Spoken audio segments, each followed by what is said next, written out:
All right, how we doing, everybody? Eddie Austin here. I'm your host on the Eddie Austin BEX show, and today I have my guest and my friend, and man, one of the guys I've been wanting to have on the show for a while.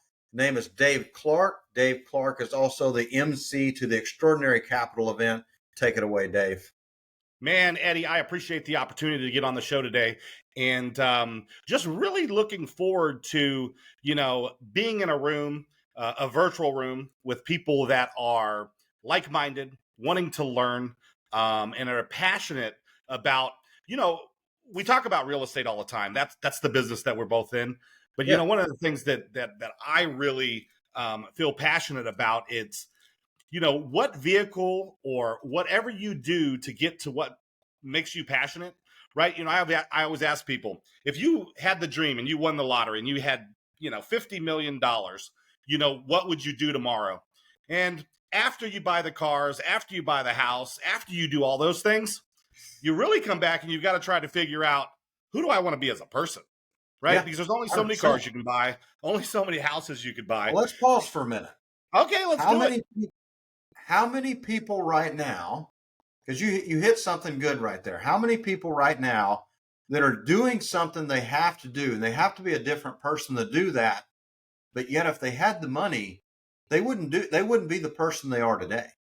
So Absolutely. having a lack of money is kind of the evil, but it's a necessary evil. But that right there, you said something I had to interrupt you on, because that is such a true statement. Because, if we had all the money in the world, who would we truly be? And I've read a lot of books. I know you have too.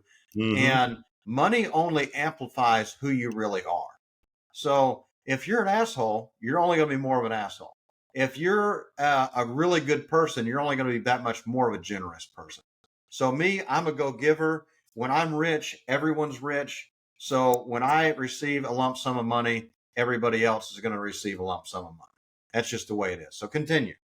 Absolutely. So one of the things that I did a little unique from corporate America. I worked in corporate America for 27 years, and when I was 47 years old, I retired. I got to a place in my life where I had enough rental properties to sustain myself, and I said, you know what, I'm going to stop trading 40 hours a week for a paycheck. I'm going to stop trading my time for money, right? And I'm going to go out and do things that make me passionate, right? So in 2019, I retired. I worked at this job since I was 18 years old, spent 27 years there. And the one thing I didn't consider was my identity. My identity was that company, number one, right? So I talked a lot of shit, to be honest with you, when I retired. I know what I'm going to do with my days. Give me 52 weeks off and I will find stuff to do. But my phone stopped ringing, right? And my value, what I achieved as an individual, I didn't have guys calling me because I was such a tenured guy at that company. I wasn't having the guys call me anymore and ask me, hey, how do you do this? How would you approach this employee? What would you do with this? Right? So I really had to figure out who I was. Yeah. And I read the same books you did, and I didn't want to be an asshole. I didn't want to be an asshole with a bunch of money, right? What I want to do is figure out who I wanted to be, and then go after the things that I'm passionate about. So I know you have, similar stories, but I just wanted to tell you, it was, I can tell you, I been retired 4 years now, spent the last 2 years or the 2 years prior to that, really figuring out who I am, who I want to be, how do I want to impact this world positively. And I want to wake up every day with a passion in my soul and, do some great things, help some people out. That's really what I want to do with the rest of my life. Yeah. And I think that's where, when we first met, we started aligning, because I'm always eager to tell my story to other people. And I told you my story when we met. And, so let me talk about my path and my identity real quick, and a few things. Identity is huge. And we don't realize, how much our identity changes when we finally have our freedom, or how much it could change. And I was very fortunate. I had a gentleman tell me, I was in my first business and I was working on a large sculpture, building it for a gentleman that owned a lot of real estate. And he asked me a question that truly tested my identity and truly tested going forward in life. And he asked one simple question: would Eddie Austin be capable of if he didn't have a job? That right there, and the big part is, me and you've even talked about, have you ever had a movie in front of the mirror?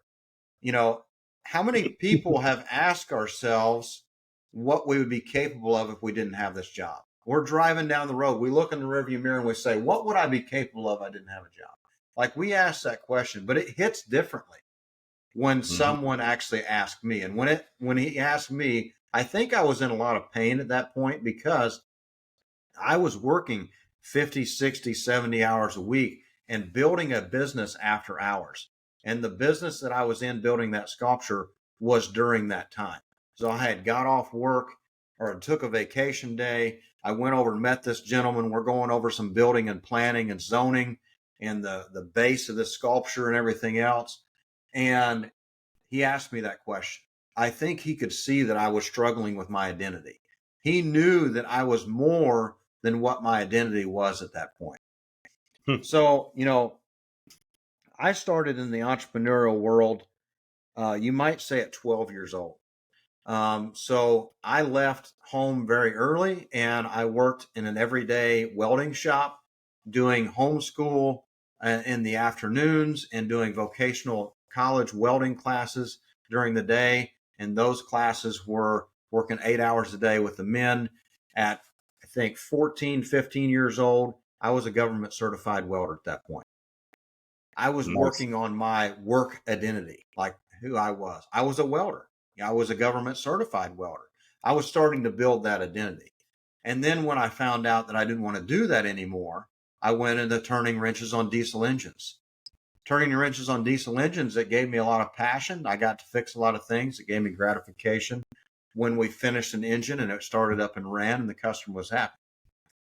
From there, I built another identity, but I was always chasing what is my true passion. Like, I couldn't really find what I was truly passionate about. What I knew I was passionate about was helping and pleasing other people. And how do I do that? So fast forward, I really dug into, I knew that what I wanted to do was retire early. Ever since I was a little bitty kid, I told everybody I was going to retire at 40 years old. Like, that's what I was going to do.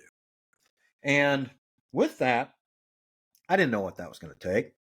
All I knew is I was going to achieve that. I knew that my parents had retired somewhat early. They were always entrepreneurs. And what I was really wanting to do was retire from industrial America, just like you did. Well, at 36, I was able to do that. And when I did that, at that point, I had to say, wow, okay, I'm no longer the 9-to-5 guy. I'm no longer the guy that answers the phone call for every bid and every beck and call. I am now running my own show. The very first thing that I had to do, I did this because I knew real quickly that I could only make so much money in a year. Like, my salary was so at $135,000, I could tell you, I knew exactly what I was going to make. That's so boring. That is so boring right there, to know I'm going to make $135,000 this year. I'm going to work 70, 80 hours a week, and I'm going to make $135,000. And you're going to get a 3% raise if you're lucky every year. So that's the one thing to look forward to. I mean, that's huge. That's a big deal. Right. So that right there, you can almost tell what you're going to be doing until the day you retire. I was not okay with that. I'm like, okay, what are we going to do different? So then I'm like, okay, what does $135,000 look like? I need to know how much I need to make a month, how much I make a week. All right. If I start a business, can I make that exact amount of money in 1 month? 100%. How do we do that? So my mind always, I thought outside the box. So that was my true identity. My identity was solving problems and how to solve them faster. That's what my passion was. Absolutely. One of the things that I think back is, if I go back into my history, I was an undiagnosed dyslexic kid, right? Mm-hmm. And so, I would, maybe some dyslexic people can identify this. I wasn't a great reader, right? Right. My vocabulary comes from, audiobooks and listening to these terms. And So I had to do things differently. And one of the things I had to do differently was when, we're reading books out loud. That's when a kid like me started sweating in the back row. Right. And everybody reads a paragraph, right? So I would count the kids, right? This is all self-preservation. I would count the kids, and then I would read that paragraph the whole time those kids are reading, because I didn't want to look stupid, right? Now, hold on. When you were reading that paragraph, because I've had this problem too when I was younger. No matter how much I rehearsed, I was worse by rehearsing. Was that the same? It was definitely a coping mechanism for me. I may not have sounded great, but at least in my head, I gave it my very best shot. Does that make sense? But here's where my problem came in, is when the smart kid, three, right in front of me, decides to read 2 paragraphs. And now I really start sweating. Now I raise my hand and I'm about to throw up, and I need to get away from class. So I tell that story for one reason, right? And I tell that story because my brain works a little differently. When you don't have traditional ways and you have to figure out how to go through life, how to get through school, and that's where my sense of humor came from, right? Because, Dave's just joking, right? It's not that Dave can't read properly. Dave's just joking. Oh, he's just a ham. He's the class clown. But my brain started looking at things differently. And that's where, I've been in real estate over 25 years. I've always been an active investor, and I see things differently. I see that, it's not about price sometimes. Let's say you're dealing with a property. Sometimes it's about terms. And if you can be creative with what you do, and I think, you talked a little earlier about superpowers. I think it was on a different call that we're on, but what's your superpower? And my superpower is dyslexia, because it taught me to view things very differently. So just like that right there, I was in homeschool simply because Eddie Austin could not function in the public school system, because I could not learn by their curriculum. I had to do things a certain way. The problem is I was not okay with having to do something a certain way. If you put a problem on the board and you needed an answer, I could give you the answer. If you told me to do it in the traditional manners of education, my brain just could not. I don't know how, no matter how hard I tried, my brain could not think that way, because my brain found an easier way, and I could not comprehend why we were doing it the hardest way. Now, the way I was explaining it, they're like, "No, Eddie, you can't do it that way. You have to do it this way." But I'm like, but my mind would just roadblock at, that is a harder way to do it, and I'm doing it in an easier way, and I'm coming up with the same results. So what is the difference? What is the difference? If you say that 50 plus 50 is 100, and I give you that answer it's 100. Okay, how did you get there? I did this and I did this. No, you need to do this step and then do this step, and then you need to carry the 1, and then you need to do this. I'm like, why?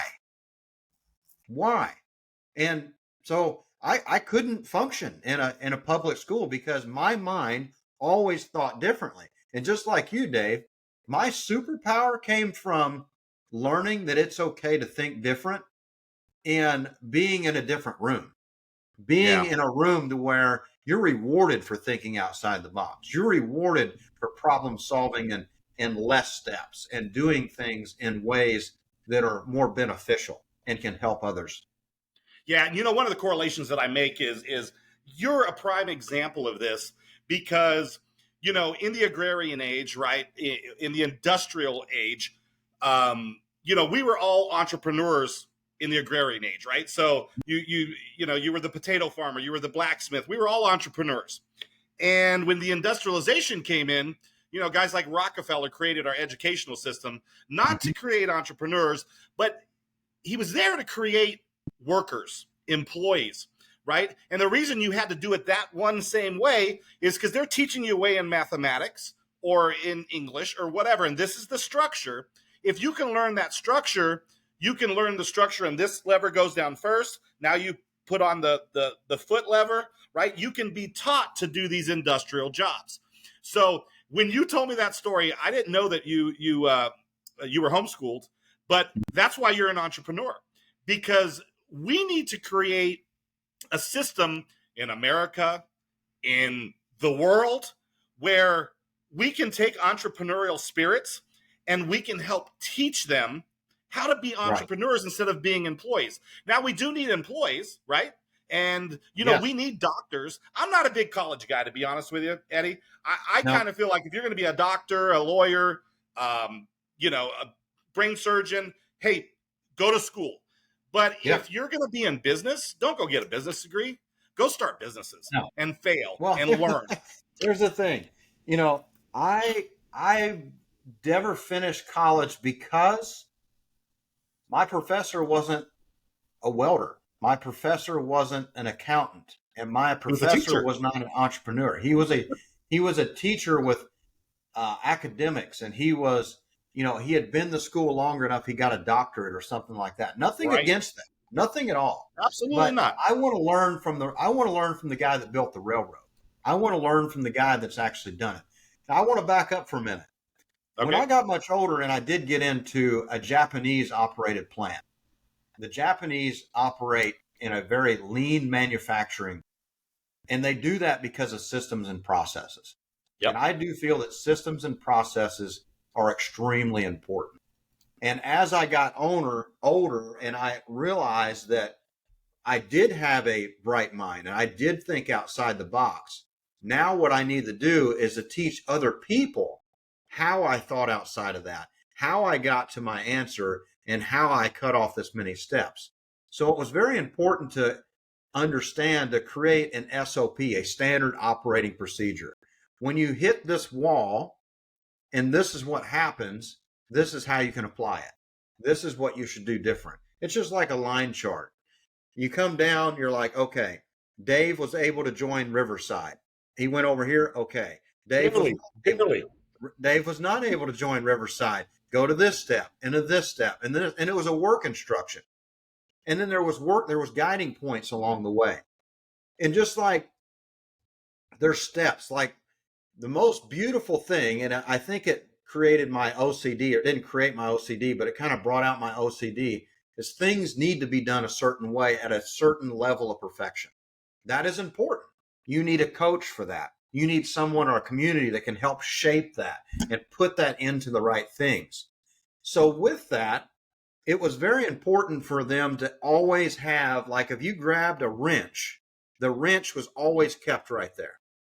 And the bucket was always kept right here, because I could take any person, I guarantee McDonald's has something similar to this. You could take a teenager, you could take a 50-year-old man, you could put them in that same thing, you could give them a book of instructions and say, do this task. There would be a picture of a bucket. Grab the bucket. You'll need this wrench. Grab that wrench. You didn't have to think about what size the wrench was. You just picked up that wrench. And that's how you proceeded. So those types of things I started putting in my own mind. So when I do this, I need to do this. When I go here, I need to grab this. So I started to create my entrepreneurial mind at a very young age, and then add systems and processes to myself to understand this is what I need to do, and this is how I need to do it. And I'm actually reshaping myself again, because I am in such a season. I am trying to do something no one's done before. I am trying to raise more capital than anyone's ever done.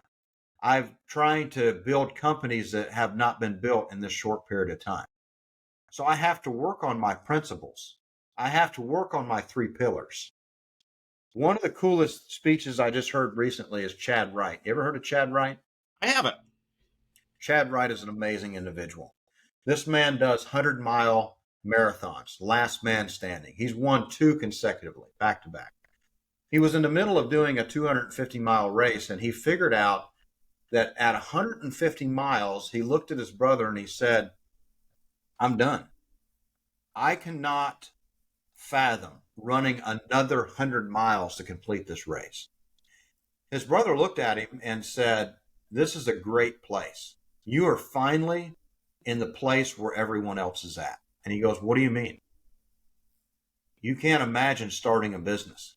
You can't imagine leaving your job. You can't imagine buying a new house. You can't imagine getting a divorce. You are at a point where you're lost. You don't know what else to do. You can't imagine going another 100 miles. This is perfect.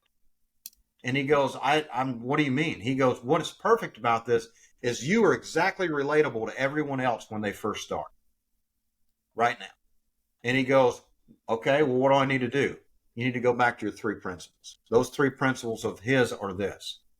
The very first one is be patient. So many times I have seen, even myself, I look at a business or I look at a real estate deal and I'm like, man, I wish I would have done that. Or I wish I could do that right now. You want what is instantly what you see. We live in this instant, put a frozen dinner in the microwave and you have a potato in 6 minutes instead of baking it for 2 hours. It's this instant thing that happens. You have to have patience. And, I look at buying a business and I want to build this business. And I'm like, I'm going to build a business like Blackstone or BlackRock. It took them 40 years.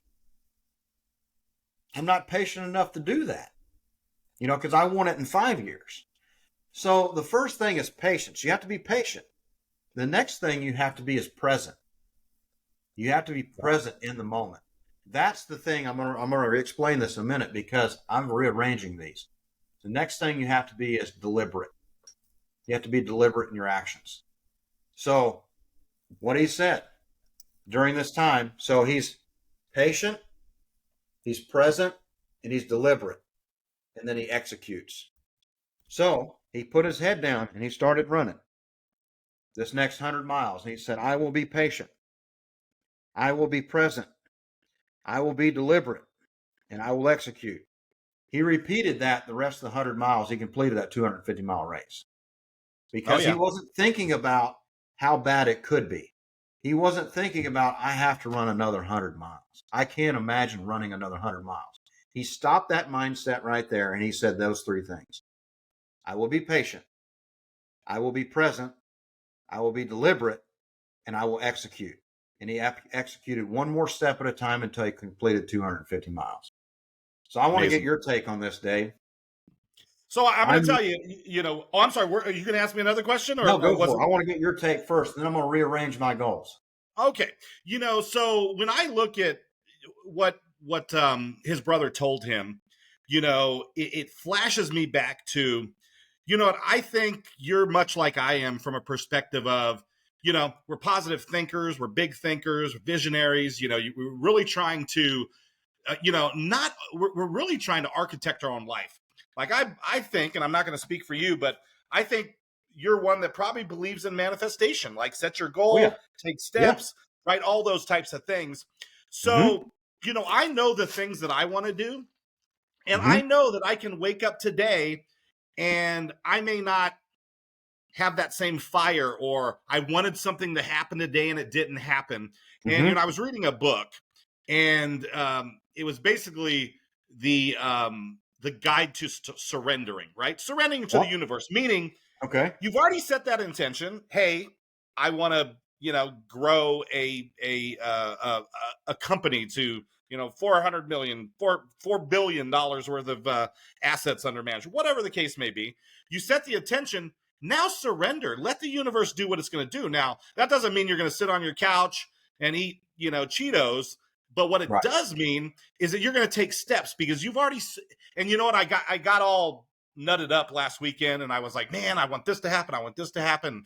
I said, just surrender and have the best day you can have today. And opportunities are going to present themselves. And you know what, when you surrender to the universe, you're going to get what you want. And I know I probably took this to a crazy thing, but just what he did is you surrender, you've set your intention. I'm going to finish the marathon. I'm going to buy this property. I'm going to help people succeed in life. Right. So that was my take on that. So, for me, I was where you were, a few days back, and it must have been just the universe because I was in the same position. I was like, man, I need to start another business. I need to go buy another company. I need to go buy 3 or 4 companies because I'm not being patient. I'm wanting things to happen much quicker. And then when you do that, and you change direction again, you get all screwed up, 100% screwed up. And from there, it just doesn't work out because you're always changing directions. You need to just keep marching in the path you're going. And let's be honest, if I continue to build the companies I'm building and continue to work through what I'm working through, I'll unmask a few $100 million and it'll work out very well. But I'm not egotistic in that fashion because I'm a reciprocity type guy. I want to unmask hundreds of millions of dollars so I can give it away. Me too. Because I know it's going to come back at me in a different position. And I love creating indestructible wealth. Indestructible wealth meaning no matter how much I give away, it just keeps coming back. And it just keeps coming back more and more and more. So in this season of, thinking about changing directions, I started thinking about Chad Wright and his 3 principles. And I started writing, I guess you might say, my own coat of arms or my own 3 principles. And I'm rearranging mine. I think the very first thing for me that I have to do is I have to be present. And present meaning, let me pull this up real quick. Present meaning that I know exactly where I am and where I need to be. Because so many of us get lost. So right here, being present meaning fully enjoying the moment that you are in. It is the moment when you are calm, you know exactly what you want, and you are focused on your doing without thinking anything else. That's when life is more real. So that's my very first principle, is being present. The first thing I'm going to do is I'm going to be present. I'm going to understand where I am. I'm going to understand where I'm not. And I'm going to understand where I don't need to be. And then the next thing, I'm going to be deliberate, clear-cut, and concise on my actions. Now, those are kind of the same thing. What I just read off and clear-cut and concise are kind of the same actions. But it's just reiterating what I'm talking about. Being present, making sure that my actions align with being what I want to get done. Making sure what I'm doing is in line with my path. And making sure that my actions, my daily activities, align with that. Because it's very easy to pick up your phone, jump on a podcast, read a note, forget that you did something, and your entire day is blown up. The very nice thing I'm going to be is patient. Because I have to be patient enough to keep waiting for these things to happen for me. Things do not happen to me. Things happen for me. So many people take the victim mentality and say, oh, well, must be nice Dave won the lottery. I wish that would happen to me. It's not how it happens. Damn, Dave won the lottery and I got a bill on my $30,000 tax bill. That's what happens to me because I'm Eddie Austin. No, that happened to you for a reason. Mm-hmm. You may not know the reason why you ain't your problem. It happened. Figure it out. You were supposed to figure out how to pay another $30,000 this year. That's why it happened to you. So go figure it out. And the next thing I'm going to do is execute. The very last thing I'm going to do the same thing is I'm going to execute. So Eddie's 3 things right here. The very first thing, I'm going to be present. I'm going to be deliberate. I'm going to be clear cut and concise in my actions. I'm going to be patient enough to wait so I'm not changing my directions. Making sure that what I'm doing is going to work, and I'm going to wait long enough to see if it's going to. And the last thing I'm going to do every day is I'm going to execute. Whether I got to put my head down and I got to march, or I have to keep my head up and keep looking where I'm going, but I'm going to march forward. Whether it's an inch or a mile, I'm going to go forward. Absolutely. Can I ask you a question? So you said earlier this week, and play a game with me real quick. When you were down in this thought process, Saturday, Sunday, Monday, would that be about right? Or if I'm off, just say you're off, Dave. I'm good with that. Just give it some thought. I think it started around Saturday or Sunday, and it only got worse about Monday or Tuesday. And probably, no, it was Saturday and Sunday. Okay. And then Monday morning. Monday was better, right? Monday, I said, I need to work on myself. Okay. I need to work on myself. I need to figure this out. Like Yeah. I realize that I'm in a season and the only person that's going to save me is me. And Absolutely. I have to rewrite Eddie Austin's vision. I have to rewrite my internal coding.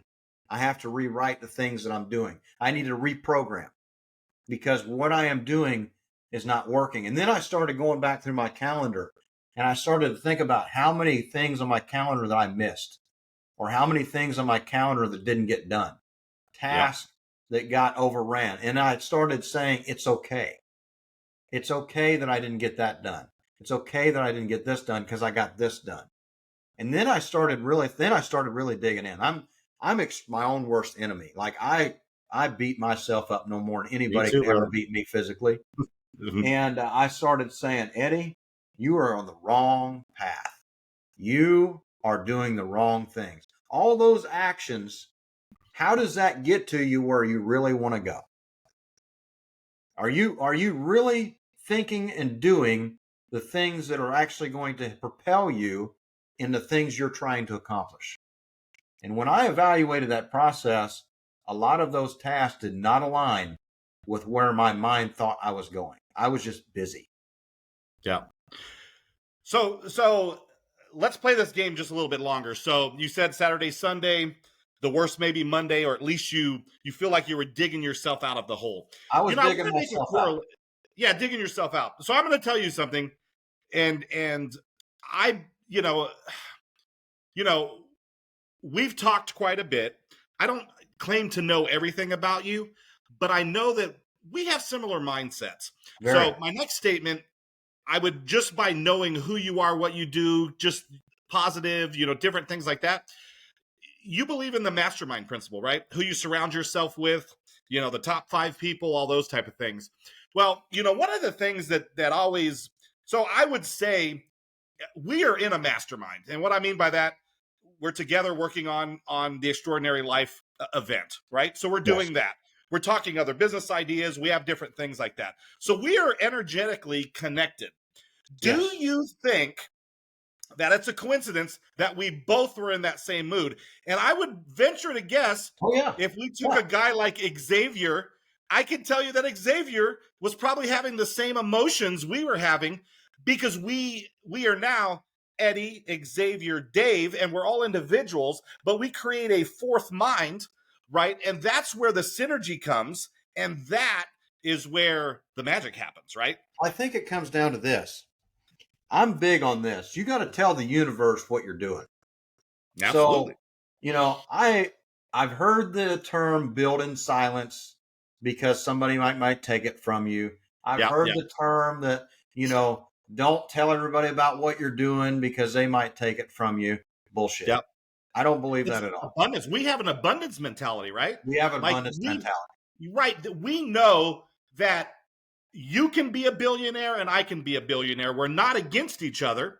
We just have to take steps. We could either do it in silence, but hell, man, Why? solitary kills people. Silence brings men to their knees. Why wouldn't you do that with a team?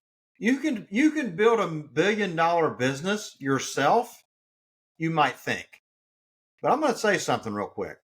The man that believes that he can build $1 billion by himself, I'm going to make this statement right here. We should probably make a short out of this because we're going to put a little mark right here. Okay. The guy that thinks he can build $1 billion by himself, I'm going to say this. Ego is the anesthesia that deadens the pain of stupidity. Absolutely, brother. Because it's not going to happen. You may get lucky. Things might align for you. You might build $1 billion company, but you will not build $1 billion company by yourself. Can it be done? It's like the rich man that builds his wealth and sits on his 200-foot yacht in the middle of the ocean by himself. What fun is that? There is none. I want my friends to come along, bud. Exactly. I want to create a network of people that don't have jobs anymore. They're doing, the only reason they can't come to our function, like, hey, we're going to go celebrate, on the ocean. We're going to rent a yacht. We're going to do these things. I want those people to surround me. I want to be surrounded by people I like, people that we've done business before, right? It's proximity is power. And that is so true. The best of me is when I am in a conference surrounded around like-minded individuals and everybody is talking. We're in a big circle of 15. So just imagine this for a minute. We're in a circle of about 10 or 15 people, and they're like, yeah, I'm going to go buy some single family homes in North Tennessee. And then one guy says, I'm going to go buy a 30 unit apartment building. And the next guy says, I'm going to do my first syndication. All of those, everybody might say, okay, cool, man, good. But there's always this guy. I'm not going to mention any names, but there's always this guy that says, I'm going to raise $250 million this year, go buy $500 million in real estate. And then, oh, by the way, we're also going to build a company along the way that allows the everyday person to invest with us. And I would also like to be building this BEX extraordinary community. And then from there, we're going to start putting on conferences, and everybody's going, this dude's nuts, man. And everybody starts to blush. Everybody starts to smile, and they go, dude, you took over the conversation.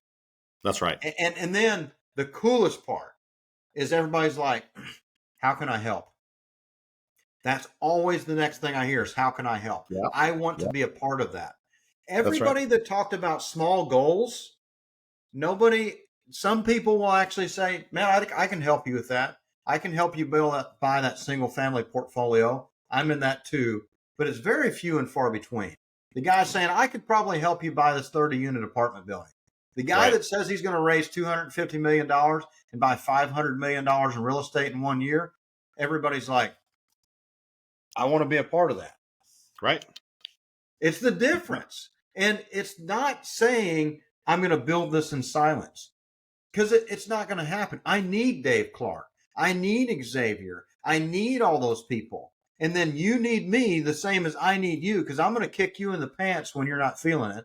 And you're going to kick me in the pants when I'm not feeling it. And that's what the community is about, is being proactive and then understanding what other people need, and then being their accountability partner, being that person that helps the other guy up, reaching down and saying, I can help you. Or we can do this, but we should do it a different way. You can build something alone, but you can't go fast. Nobody goes fast alone. It can't happen. Yeah. And I think that's probably one of the things that I've been thinking about a lot when, you talk about, people talk about how I can get this done. And, I don't want to use this term why, but, at the end of the day, there is a why.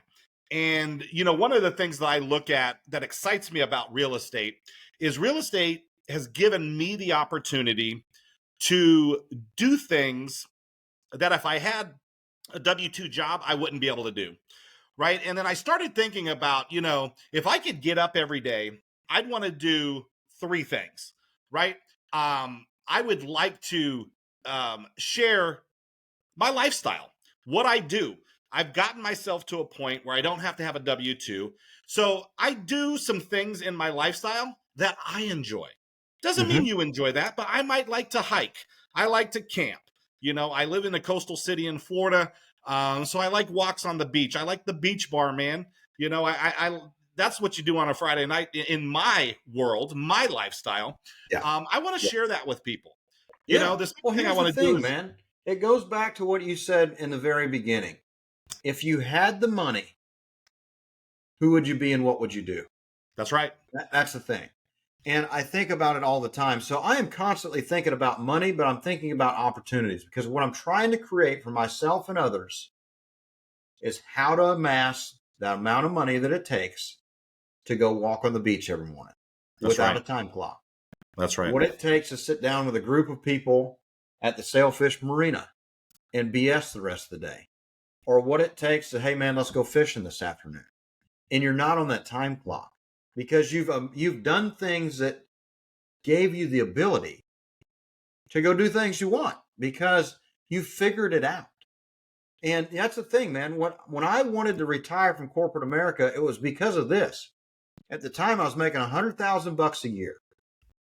Depending on what tax bracket you're in, that's either $64,000 or $72,000 a year after taxes. You take out your house payment. You take out your insurance. You take out your groceries, your gas, your car payment, your hot rod payment, and everything else. You got $2,000 left to live on a month. And then they say you need to save 40% of your income. So now you got $400 in your pocket and you're like, shit. And you can just, here's the thing. I wrote this all on a legal pad. And when I did, I could just take that paper and hit my calculator and go times 10. That's what I'm going to have in 10 years. But here's the thing. Inflation goes up. I get a 3% increase in my wages or something like that. But that doesn't match inflation. So every year over year over year, I just keep going farther and farther down. So therefore, I can't unmask that amount of wealth. Everybody says, oh, well, don't spend so much. Well, you go try to live a lavish life on a budget. It don't happen. You're going to go buy that steak dinner. You're going to go take that vacation. Your mind, body, and spirit wants you to go eat that nice steak dinner that costs you $100 on Friday. You're going to want to go out with your friends and have a few drinks, and that's going to cost you more money than you budgeted for. You can't keep that mindset, man. So I'm like, okay, Eddie, how do you figure it out, man? You put this mind to work. How do you think outside the box here?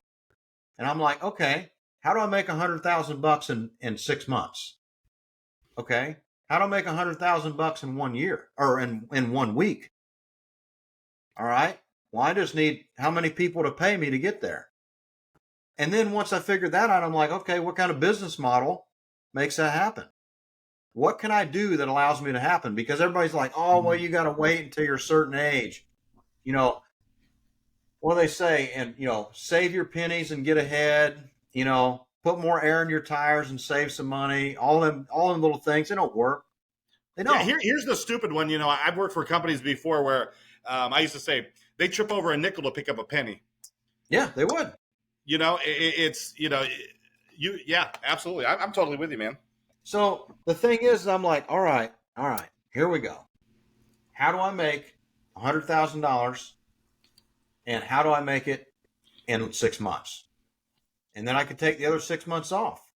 Well, then I'm like, okay, well, how can I do it in 1 month and take 11 months off? Let's go figure that out. So when you start doing these things, you can start saying, okay, well, I know that if I need to make $100,000 in 1 month, let me see here. We'll just do it this way. We'll say 100 divided by 30. We need somebody to pay us $3,333 a day. Yep. Well, if you could start yourself a business that brought in that much money every day, you make $100,000. Now that's top line. You got to take expenses out of that. Go buy another company. Go build another company and make $6,666. And now you're making $100,000 a month with 50% expenses. So that's why I'm like, okay, I know for a fact that I want to go walk on the beach every morning. I know for a fact that I want to own a plane so I can fly down and see my buddy Dave and have breakfast. I know that I want to take Dave out in the Bahamas and we go fish for the rest of the day. Those things are important to me. Those are the things that I want to do. So how do we do that? Well, you collaborate with each other, just like we're building this community, this big extraordinary community, this extraordinary life community that we're talking about here, to teach people how to do that. Because Dave figured it out, Eddie figured it out, Xavier's figured it out. There's other people that can figure it out. Let's just teach people how to think different. Let's just do things that help other people. Because I can tell you right now, man, going and buying a $50 million apartment building, to me, is no longer exciting. It's just, okay. To me, I'm like, I got to manage it. I got to get another CPA. I got to do all these things. It creates wealth. Yeah, but I'm more excited that I'm creating wealth for other people that invested with me. That's what I'm excited about. And then the best one is when I teach Dave Clark how to go buy his $50 million apartment building, and I helped him do that. Absolutely. Dude, I'm Conor McGregor doing the billionaire strut for the rest of the month. because I helped Absolutely. Dave do that. Like that, Absolutely. that's where my heart and soul is helping others. Yeah. And, I was going to tell you, you talked about your three pillars and, I started a little bit earlier about, it's about lifestyle. It's about connection and teaching and learning. We get to the same place. We're just saying it differently. And, for our audience, I like to point these things out because, some of you might resonate with Eddie. Some of you might resonate with me. But, sometimes it's one thing that I figured out over the past couple months is as I'm talking to business owners, visionaries, real estate people, spiritual people, whatever the case may be, is most of the times we're thinking about it differently, but we get to the same place. And just Yeah. like Eddie said, 50 plus 50 is 100. It doesn't matter how you get there, it's that you get there. So here's my three pillars. It's lifestyle, right? Yep. You do the connection, you do the business, you do all those things to have lifestyle. And like I said earlier on the show, you've got to be prepared that what you thought retirement was going to be, you got to be prepared. You got to get that person right to have the right lifestyle. So lifestyle connection, which is education and teaching people, the things we've done. Mm-hmm. There's got to be that spiritual component, right? There's somebody Also, or yeah. something bigger than us. So my three-legged stool really is if you educate people and you teach people, how to be successful, how to be wealthy, how to, get out of the 40-hour grind, that will give you lifestyle. And Yeah. then you'll have that spiritual piece. My Right. recommendation, I'll tell you, I did it within that order, right? I worked the job. I figured it out. I bought rental property. Then I retired to have lifestyle, but I Mm-hmm. didn't have the spiritual backing to know who Dave Clark was. Yeah. And so if I have to give you my three pillars, I'm going to put spirituality at the top because we never know when the winning lottery ticket's going to come. I want to be prepared. I'm making room in my life for that winning lottery ticket. And here's the one thing that I want to tell you that excites me the most is even though I call it a winning lottery ticket, I did a real estate deal. I don't know, about a year and a half ago, and it's about to close in the next couple of weeks. And one of the things that my ex-wife told me, we're still on talking terms, and she was there when the deal was created, and she knew. She's like, she says, Dave, that's your winning lottery ticket, Mm-hmm. and that's where surrender comes in. We talked about that a little earlier. Is would you take the 1 million, 2 million, half a billion in a real estate deal or a lottery ticket? I'd take it in both. Yep. But my point is that you've got to have those three pillars. Yeah. Yeah. I got to touch on the lottery ticket. Okay. Well, my dad one time told me, he goes, you said something, one of the smartest things I've ever heard in my life. My dad one time, I was struggling, and he said, man, son, I wish you could win the lottery. You win in the lottery, it'd fix everything. And I said, no, Dad, no, it wouldn't. And you're probably thinking because of my mindset right there, I was thinking, so negative that wasn't true. No, I was thinking about this in an educated manner. Absolutely. I said, Dad, winning the lottery would be the worst thing that could ever happen to me. When I first started out in industrial trades, I wanted to make $1 million with these hands. I've done that multiple times over. I've made $1 million with things I've built. No doubt about it. I've made $1 million from my trades. But I said, Dad, if I won the lottery, I wouldn't know how to keep it. I wouldn't know how to obtain it. I wouldn't know about the problems that came with it. I said, Dad, so many people win the lottery and they get screwed up like bad. They go buy a Ferrari. They go buy a house, a mansion on A1A and everything else, and then they're out of money. And they didn't know how to make $1 million. That means they didn't know how to obtain $1 million or grow $1 million. Somebody just gave it to them and they lost it. I said, no, I don't think winning the lottery would be a good thing for me. Mm-hmm. And he said, son, you are so true.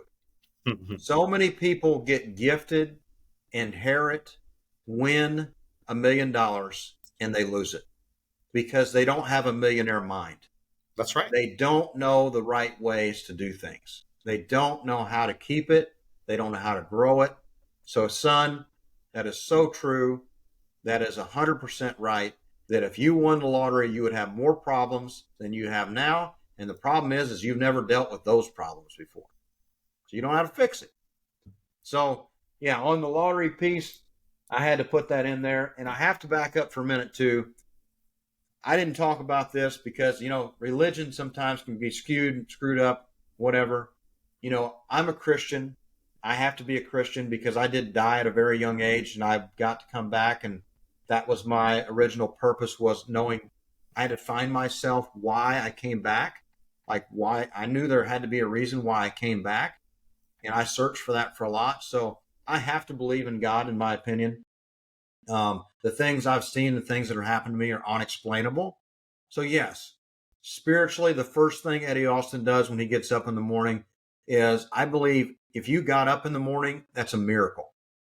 You don't just wake up. I feel like, somebody reaches down and shakes you and goes, hey, and you wake up. It's not the alarm clock. Your body just don't, boom, wake up. It's just not pre-programmed like that, in my opinion. So for me, the minute that I wake up, I'm thankful.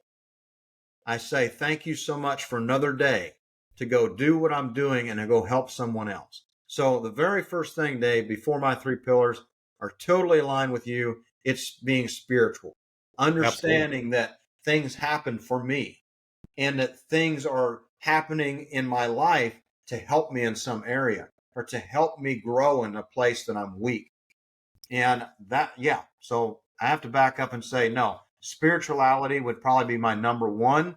I probably wouldn't tell too many people that because they're going to say, Eddie's this, going to church guy, Southern Baptist. But what I can say is yes, I think you have to be thankful first. You have to be spiritual. Like you have to say, hey, these things happen. And just like, I don't think it's a coincidence that I felt that way on Saturday and Sunday, and so did you. I just we're connected, man. We're building a group of people that, we're not on the, I wouldn't say we're on the same road, but we're heading in the same direction. We're on different roads, man. I might be on a dirt road. You might be on the freeway.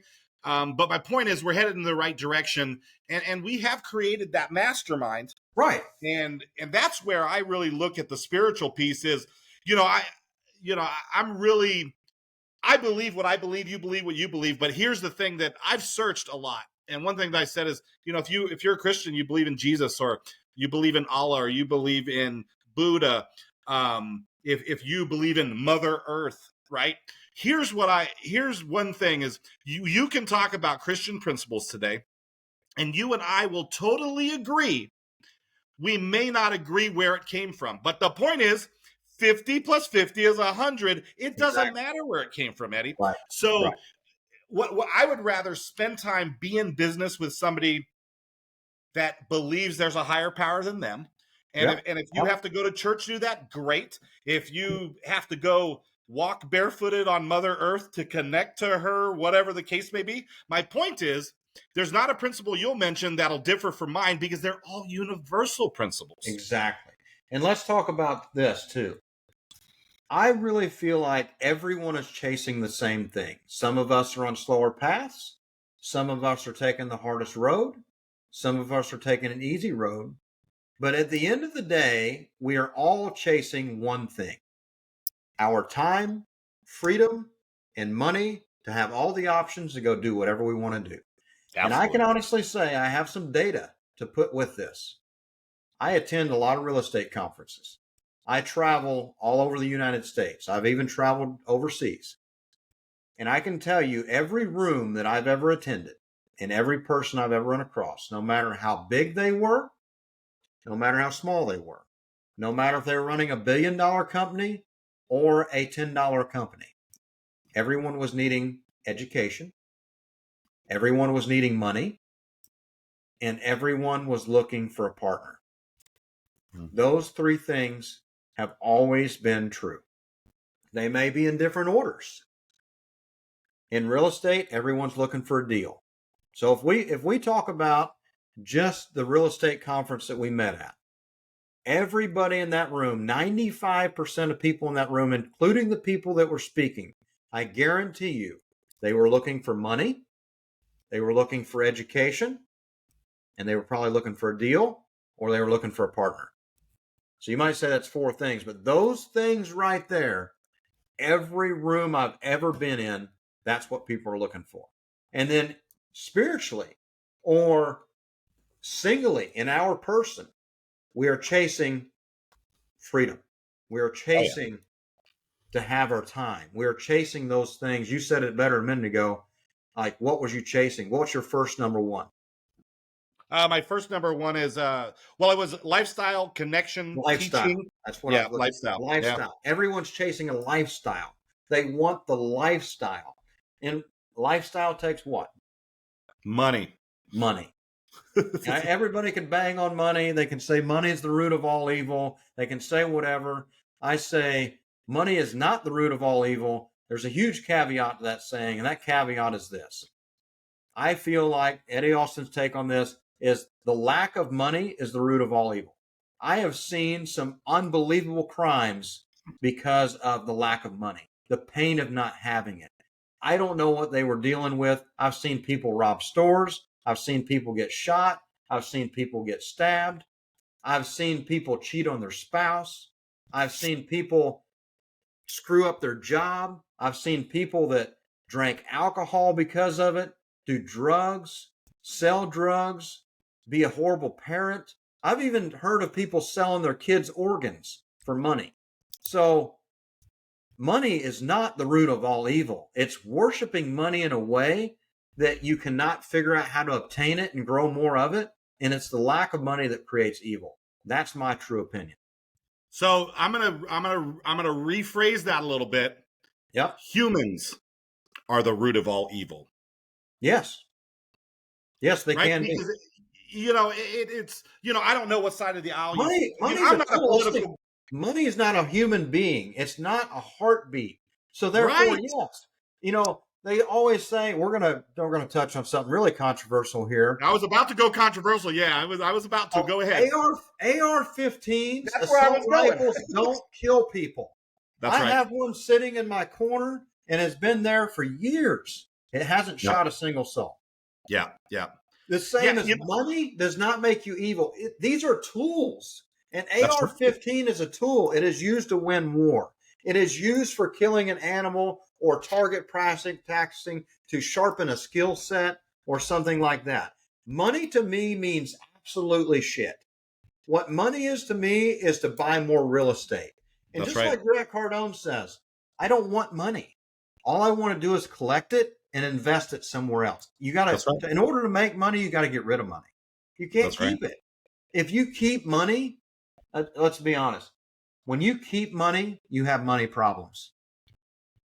Well, I always say that real estate guys never have any money.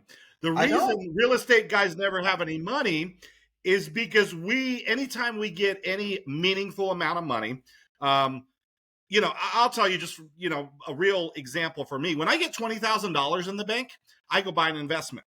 $20,000 in the bank makes me more nervous than buying putting a down payment on a property that hold on is right there. Cash flow. You said it. If $20,000 in the bank makes you nervous, putting $40,000 in the bank makes you more nervous. Absolutely. So what are you going to, if you left that in there, you're going to be nervous all the time. You're going to be like, oh man, somebody's going to take it from me. Inflation's going to go up. My bank account's going to get hacked. My credit card's going to go bonkers. Like, you're afraid. So get rid of it. You know, and everybody's like, oh, I need more of it. Like, I need to hold on to it. No, get rid of it.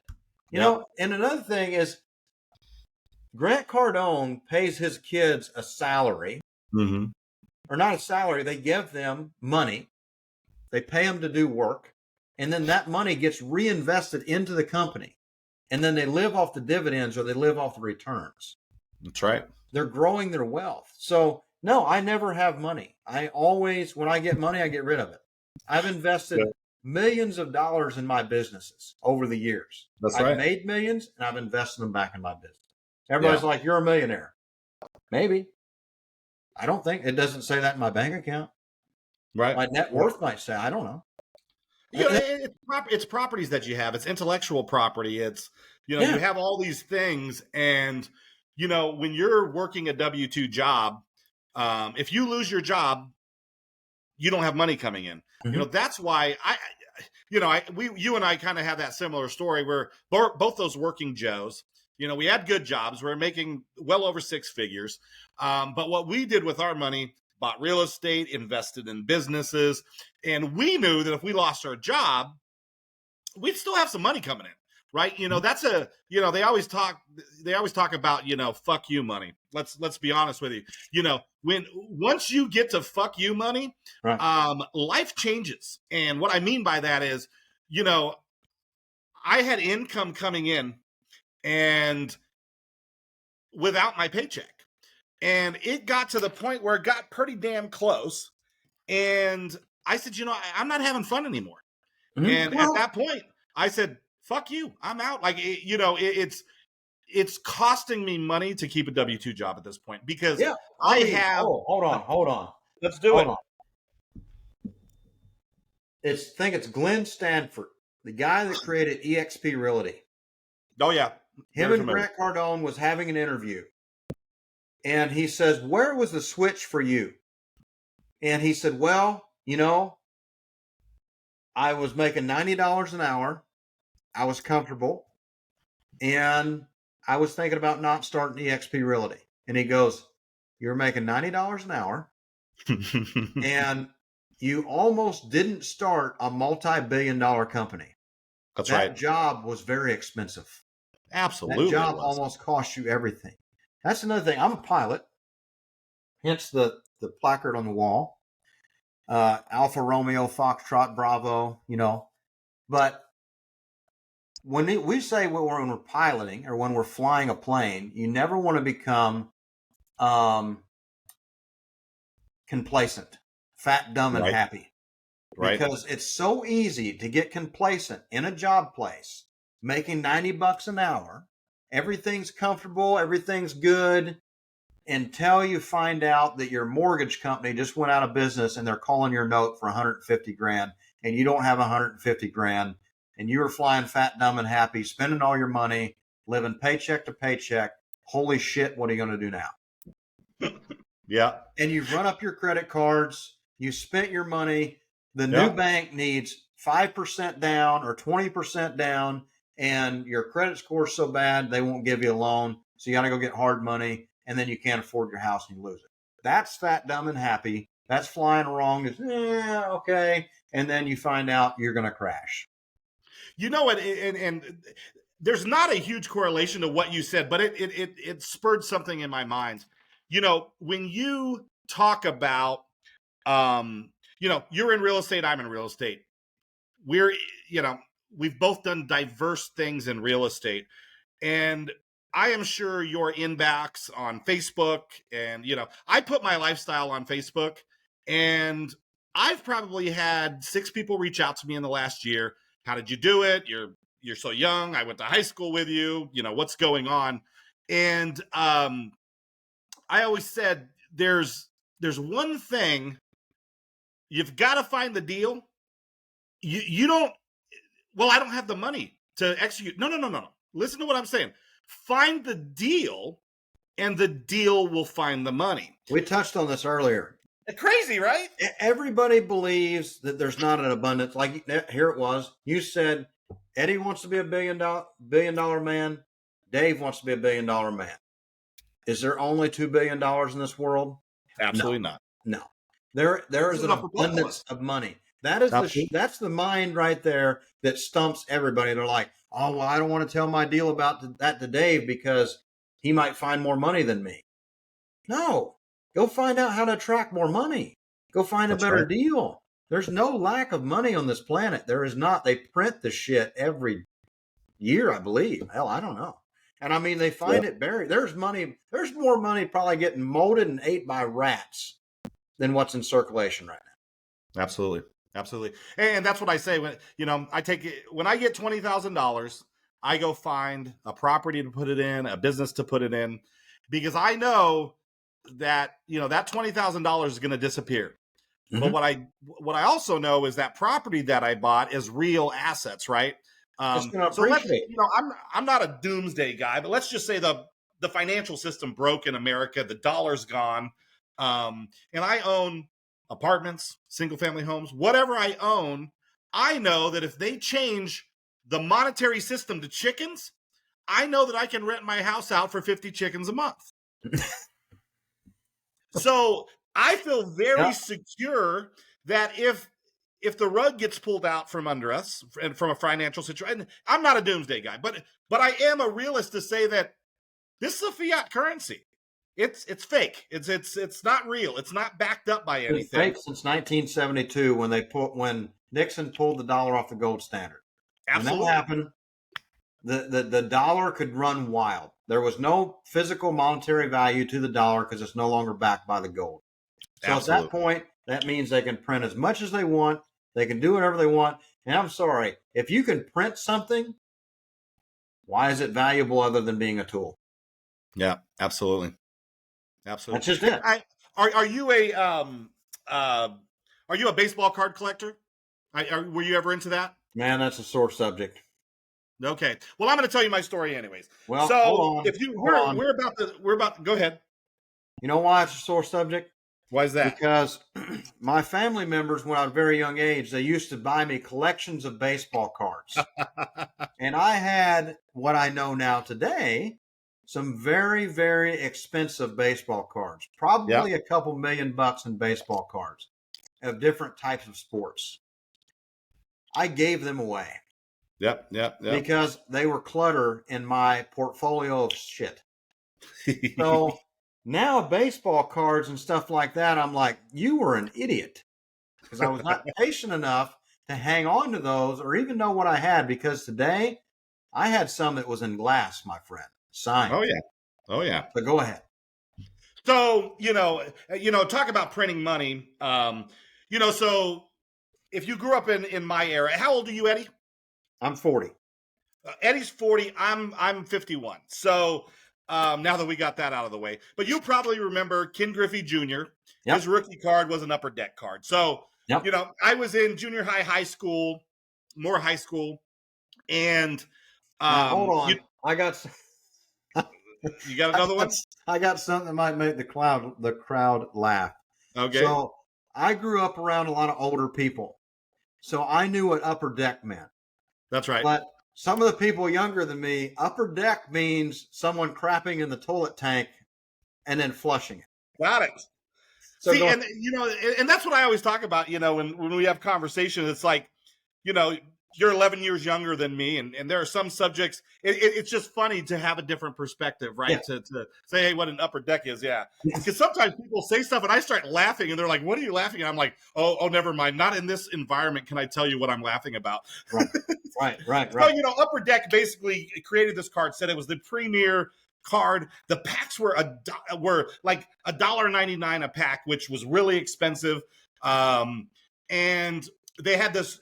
It was just a beautiful white card. It had this, embossed on the back. And so I was watching a documentary a couple of years ago, and this came about, and they were talking about this company, and they were based in California. And, they built this brand around, Ken Griffey Jr. They knew this guy was coming up. It's kind of like Nike and Jordan, right? Like, hey, we're going to build a brand around this guy. And so what happened is it was a brand new company. They'd made these boxes of cards. They were selling really well. And the value of this Ken Griffey Jr. rookie card was way, way high. Well, there were stories of a guy walking around national baseball card conventions with a 5,500 count box. 5,500 cards probably weighs 40 pounds. Like it's a lot of cardboard. Because I had one. Yeah. And they were full of card number 1, 1989 upper deck card number 1, Ken Griffey Jr.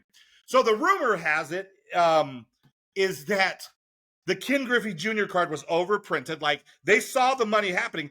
Basically, if you could print one of those cards, it would be printing a $100 bill. Mm-hmm. It was a $100 bill.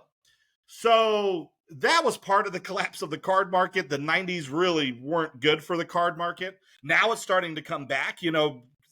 I thought I had a bunch of cardboard junk. I have some pretty darn good stuff. I've got, 6 Colby cards in there that I thought was worth about 300. It was more like 3,000 for these 6 cards, right? But my point being is, this company just said, screw it. Let's just print these out.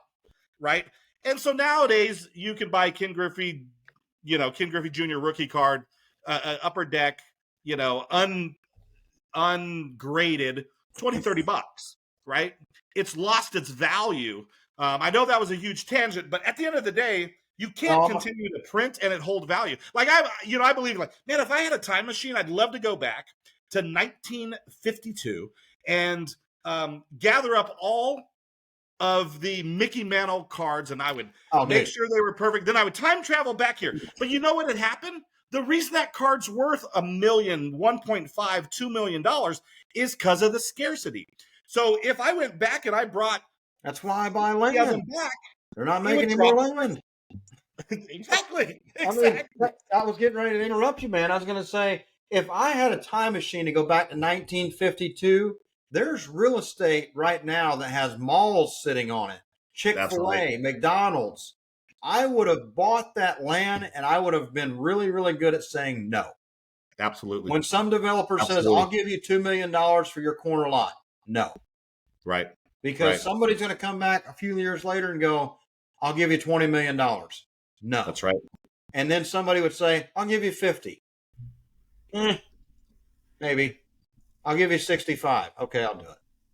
But now, even though I'm smarter today, I'd say, no, but I'll lease it to you for 50 years at $20,000 a month. I'll give you a ground lease. Yeah, I'll give you a ground lease for 50 years. You can have it. Build whatever you want. But I'm keeping my land. Yeah. Because, the way malls are going today, you might have that opportunity again to get them cheap. Yeah. So, you might be able to buy them and we can put, let's talk apartments on them or something. Let's go a little deeper on your subject about the scarcity. Yeah. This bottle of water right here. It's not scarce at all. Nope. A good friend of mine, Miguel, just did a really good short on this subject right now. This bottle of water at Walmart probably costs, I think it's $3.98. I get 24 bottles or something like that. That's right. Pretty cheap in Walmart. This bottle of water in an airport is like 12 bucks. Right. This bottle of water in Disneyland is probably, God knows, $25. Hell, I don't know. I've been to Disney World in a long time. But what I mean is it's the same bottle of water with the same contents. It's no better. It's the same brand. Everything is the same. The difference is it costs more when it's put in a different place. Absolutely. So forget the scarcity for a minute. So if knowing what you're worth is huge. In Walmart, you're only worth $8 an hour. In Disney World, you're probably worth 15. As a high-level executive, you're worth $100 an hour. So put yourself in a different place to where you're worth more. So know your worth and then go out and get what you're worth. Yeah. Well, that was the point. That was one of the things when I was in corporate America. I had a security blanket of which they call a salary, which is a dream killer. Is what really a salary is a dream killer is what that is. Oh God, yeah, it sucks the life out of you. It's like, let's pay this guy just enough so he doesn't leave. So once I figured out the game, and I'm like, okay, and I would venture to say that over my tenure, I made that company millions and millions of dollars, and not single-handedly, but by the teams I led, by the initiatives I led, I made that company millions of dollars. Now, I got stock options, I got things, and a good salary. Now, what I did with that money is different than a lot of other people. They're like, I'm going to be on the corporate titty for the rest of my life. I said, I'm going to take my money and I'm going to buy real assets, right? So I'm buying, single-family homes. I didn't drive new cars, and I told myself that instead of living it up now, I want to live it up by being retired, being able to do what I want to do and what I'm passionate about. But I'm okay with taking little sacrifices here and there, right? So I learned as much as I could about real estate. I read every book there is about real estate, and I just put those principles into action with my little $20,000 as I got it. And at the end of the day, I just figured out that my time is worth more than $150,000 a year salary. Know your worth. Another thing, man, is it always seems that everybody looks at money in so many different ways. And it's unfortunate because we can do so many more things. And we look at life the same way. We follow the identity of our grandparents, of our great grandparents, and so many other things that we have to go to work, we have to get a job, we have to pay our bills, and we have to die. I don't believe that that's the way the man upstairs outlined us. I don't believe that that is the way that we were supposed to do things, is go to work, pay bills, and die. I refuse to believe that. I also believe that we can always do more. I don't care what comes at me. I always find a way to pay it. I don't care what comes at me. I always find a way to deal with it. So I say, go out and be great. Go out and stretch yourself in ways you've never seen and grow through it. I used to be a competitive weightlifter. I've lifted some unbelievable weights to the thought of a tune of a normal human being, but yet at the same time, someone that lifts weights every day might not be impressive because they've done more, but they probably practiced at it longer than I have. So I want to close with the 1% rule. So I can take any business I buy, I can take any real estate I buy, I can take any human being that I come in contact with, and I can make them 1% better. No, I shouldn't say it. I can help them get 1% better. I can give them the tools and the ideas to become 1% better by simple principles, same as a property. If I went and bought a oil change company, a company that changes oil, there's probably 10 of them in 10 miles of where you live. I could take the worst one out of all of them, and I guarantee you, within a couple years, I could make that the most thriving company out of every single one of them by implementing the 1% rule. We're going to do 1% better than every company out there. What do I mean? Every company changes oils. Amco puts new wiper blades on. This company wipes your headlights down.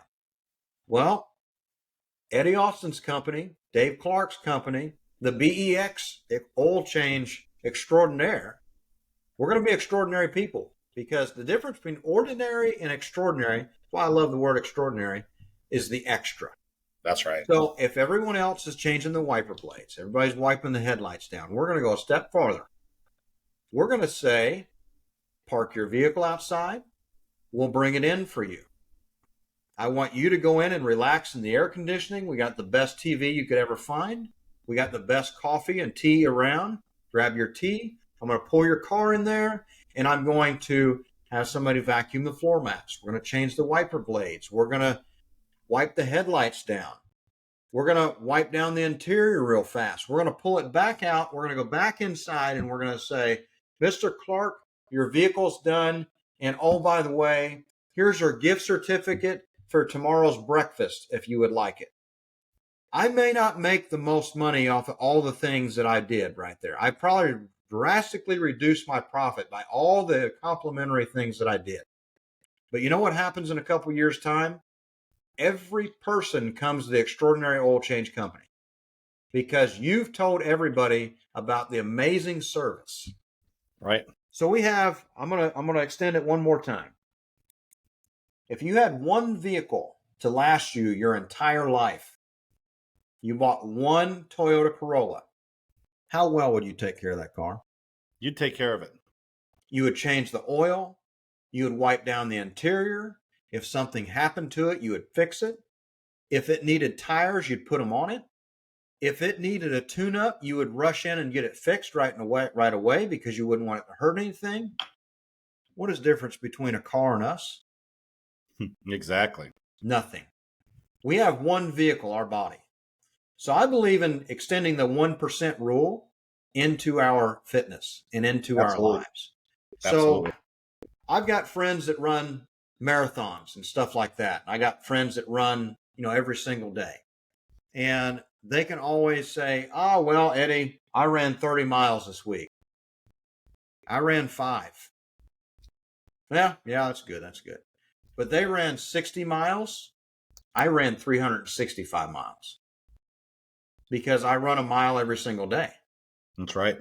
So that's the 1%. So if you're 1% better every single day, so if Dave Clark does one thing that improves his mindset, improves his physical lifestyle, you will be 365% better at the end of the year.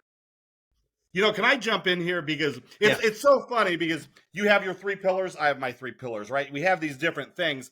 And everything that we're sharing on this podcast today, it's really how we got to where we got to, right? It's our personal philosophy. It's what we believe. And you know what? Eddie teaches me stuff. I might teach Eddie something. And, a video might teach me something. But what's really cool is, Eddie and I haven't had this chance to sit down for a couple of hours and really talk. But my 1% rule is all about being positive, right? So, the family that I came from, I was an anomaly. I'm an optimistic person. I grew up in a pessimistic home. I was different. I thought different. I didn't have the same constraints. Even though I grew up in that same home, I was more optimistic because I knew, well, shit, you can't read, or you have trouble reading, you have trouble communicating, typing. But man, I can talk. I have a great vocabulary, right? There's all these things that are good. So one of the things that I figured out, I talk a lot to my sister, and her husband passed away about 3 years ago, and she came in and stayed with me. She sold her house and she stayed with me, and she was very pessimistic. And, I just started talking to her, and, as I started talking to her, she's like, wow, that's really changing my mindset. And I figured something out, that if you're a negative person or if you're an optimistic person, there's really, I consider it the 1% rule, because if you can just change the thoughts 1%, and this is what I mean. If you're a pessimist, today, you are probably having 51% negative thoughts and 49% positive thoughts. It's only a 1% shift. I believe that you're always going to have negative thoughts. You're always going to have positive thoughts. I think a positive person has more positive thoughts than negative thoughts. So if that is true, you're only looking for a 1% shift, right? We got to the same place, but it's just a different philosophy. And my philosophy really is yeah, you grew up this way. This is your mindset. Hey, can you just give me 1%? Just have more positive thoughts than negative thoughts, and boy, you're on your way. Yeah, but there's so many people that go, it's just 1%. Oh, 1% is so huge. 1%'s the difference. Right. But everybody's like, yeah, but it's like giving somebody a dime. No. But you could give them $100 bill, but the pessimist would probably, you'd give them $100 bill and they'd complain about the color. Absolutely. I used to, so one thing that I think about a lot is, we were taught trash. And what I mean by that is, growing up, we were taught things that aren't necessarily true in life. And, if you find a penny on the ground and it's heads, right? Or if it's tails, do you pick up a penny or do you only pick up the heads? I pick up every penny, but it's because Me of my dad. Too. Because the universe is the universe would trip an army because he was going to stop in Walmart parking lot and pick up a penny. He would stop traffic because there was a penny in the middle of the road. That's right. And he'd pick it up. But I'm pretty sure my dad has almost kept every dime that he's ever picked up. You probably need a dump truck to haul that stuff out. This is every nickel I've received. Nickel. These are all nickels. This is every nickel I have received probably in the last 20 years. Uh-huh. Yeah. Every nickel goes in here. Yep.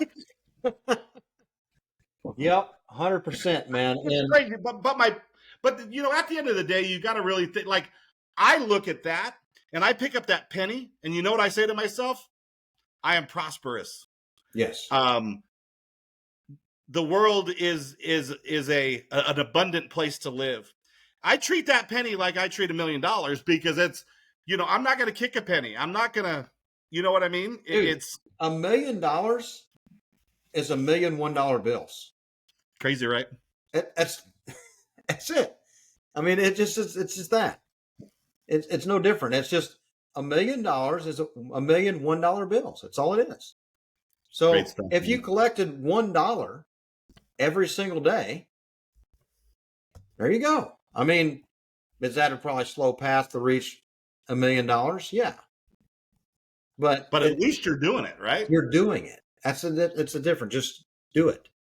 The only reason I have those nickels is it's illegal to melt down money in the United States, right? Like for their metal content. But I read somewhere that a guy saved nickels because you can melt down a penny and it's less than a penny. You can melt down a dime and the metal is less than a dime. What's a nickel worth? 6 cents. Right. But if you melt down a nickel, the metal is worth 6 cents. So I was like, every nickel I save, it's not 5 cents, it's 6 cents to me. Right. But at the same time, I can't remember his name. It was in a book I read much earlier. I think it was Tony Robbins. It wasn't Ray Dalio. There was a gentleman that said, what is a nickel worth? And he found that he had all these nickels, and what they were worth in weight was much more than what it was in a 5-cent piece. Yeah. They basically said that the metal content to make a nickel is 6 cents. Yeah. Right now, the U.S. Mint is spending 6 cents in materials to make a nickel worth 5. Mm-hmm. That's why I started collecting them. I've collected baseball cards. I collect all kinds of different stuff. I collect real estate. Mm-hmm. I will tell you something. This is probably the best Friday night I've had in a long time, Eddie. I appreciate Me too. this. Me too. Very enlightening. I started out this day like this, and I started out with a bad mindset because I got up late. I spent some time with my wife. We stayed up late. I went to bed late. I'm usually a guy that likes to be up at 4 o'clock in the morning. 4 o'clock in the morning is usually my time because it's quiet. The world is asleep. And so I got up a little later.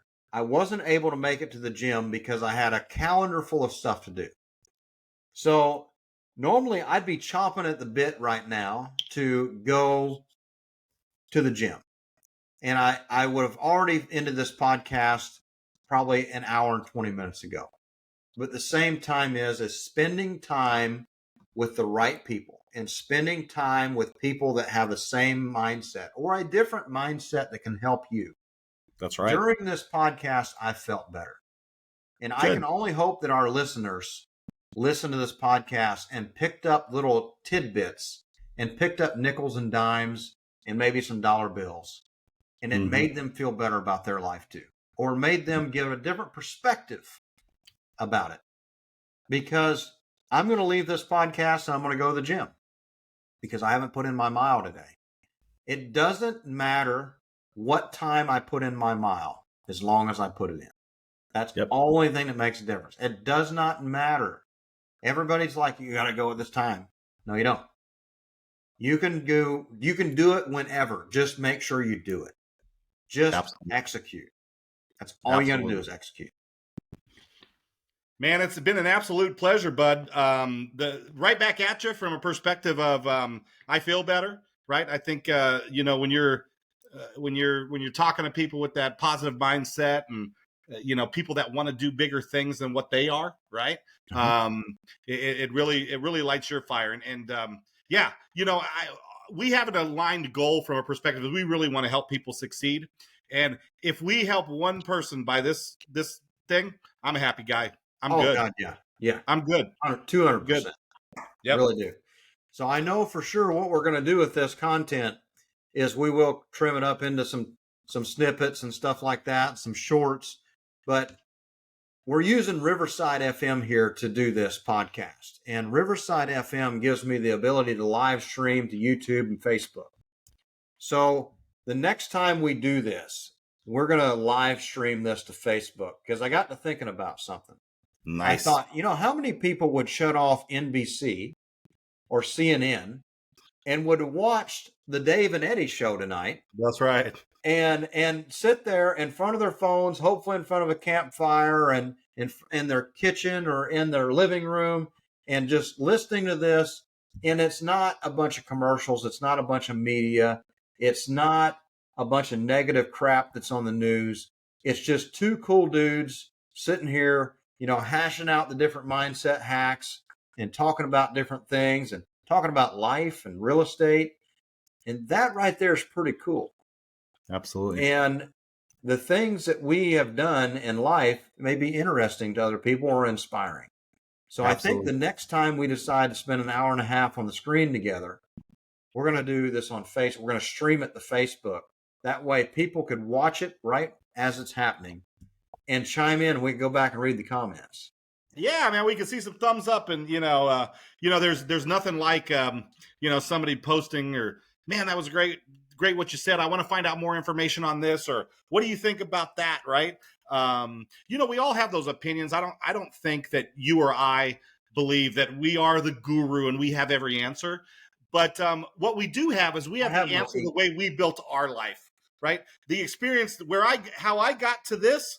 I'm the only one that got here, so I have a perspective, and so do you. Exactly. Yeah. I do not lead with ego. I do lead with confidence, but my confidence is backed by my experiences. Absolutely. I will state it again, the ego is the anesthesia that deadens the pain of stupidity. And I truly believe that. And I think that, your servant's towel needs to be huge and used. I think we should close right there. Sounds good, man. That I was keeping my mouth shut on purpose. Thanks, Dave. Have a good one, buddy. That was a good podcast, man. So how did I audition? What do you think?